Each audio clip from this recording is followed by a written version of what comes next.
guy Wolf, who's a writer, was conspiring with Epstein to do harm to me.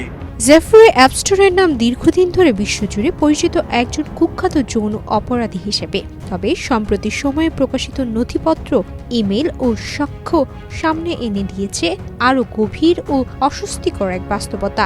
এই বাস্তবতায় যৌন অপরাধের পাশাপাশি জড়িয়ে আছে আন্তর্জাতিক রাজনীতি, বিপুল অর্থ, অস্ত্র ব্যবসা ও সম্ভাব্য গোয়েন্দা সংযোগের জটিল জাল।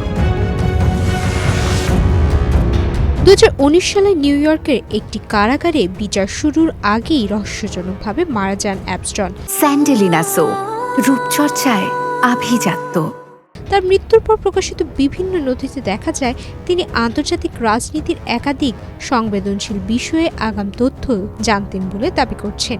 এর মধ্যে রয়েছে কাতারকে ঘিরে সম্ভাব্য সামরিক পরিকল্পনা, ইউরো মুদ্রা রক্ষায় নেওয়া উদ্ধার প্যাকেজ এবং 2016 সালে তুরস্কে ব্যর্থ সামরিক অভ্যুত্থানের আগে সংশ্লিষ্ট সতর্কবার্তা।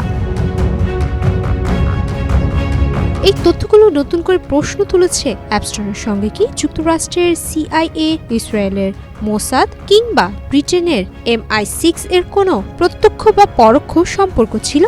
এখন পর্যন্ত প্রকাশিত নথিতে এই ধরনের সরাসরি প্রমাণ পাওয়া যায়নি। তবে বিশ্লেষকদের মতে অ্যাপস্টনের অবস্থান এমন এক স্তরে ছিল যেখানে রাষ্ট্রপ্রধান, সাবেক গোয়েন্দা কর্মকর্তা, অস্ত্র ব্যবসায়ী ও ধনকুবেরা নিয়মিত যোগাযোগ রাখতেন, যা প্রচলিত গোয়েন্দা কাঠামোর বাইরেও প্রভাব বিস্তার করতে পারে। অ্যাপস্টনের উত্থানের প্রাথমিক পর্যায়ে গুরুত্বপূর্ণ ভূমিকা ছিল ডোনাল্ড বার্ডের। দ্বিতীয় বিশ্বযুদ্ধকালে যুক্তরাষ্ট্রের গোয়েন্দা সংস্থা OSS এর সদস্য ডোনাল্ড বার্ড ডিগ্রি না থাকা সত্ত্বেও অ্যাপস্টনকে নিউ ইয়র্কের অভিজাত ডাল্টন স্কুলে শিক্ষক হিসেবে নিয়োগ দেন। পরে অ্যাপস্টন যোগ দেন বেয়ার স্টার্ন বিনিয়োগ ব্যাংকে, যা তাকে আর্থিক ও রাজনৈতিক অভিজাতদের জগতে প্রবেশের সুযোগ করে দেয়।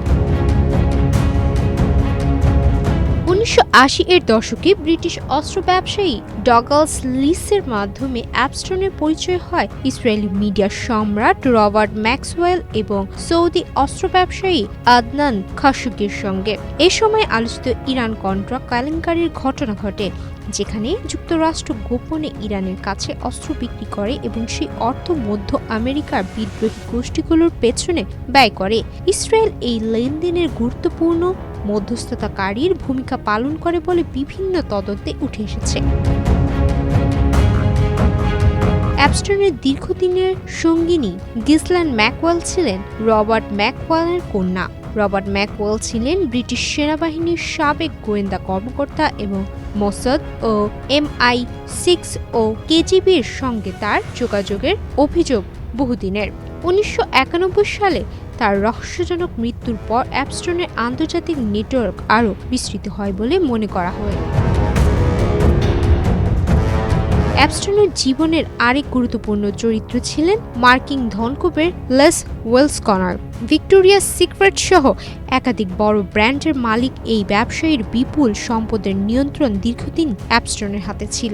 এমনকি শিশু পাচার ও যৌন অপরাধে দণ্ডিত হওয়ার পরও অ্যাপস্টনের মধ্যপ্রাচ্য ও আন্তর্জাতিক নিরাপত্তা সংক্রান্ত যোগাযোগ পুরোপুরি বন্ধ হয়নি বলে বিভিন্ন সূত্র দাবি করে।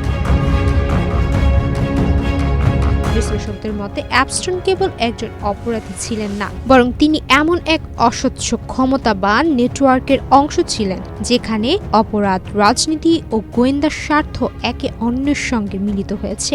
এই নেটওয়ার্কের অনেক দিক এখনো অজানা রয়ে গেছে, যা বৈশ্বিক ক্ষমতায় রাজনীতিতে বড় প্রশ্নচিহ্ন রেখে যাচ্ছে। সুমাইয়া মিতু, বাংলাদেশ প্রতিদিন।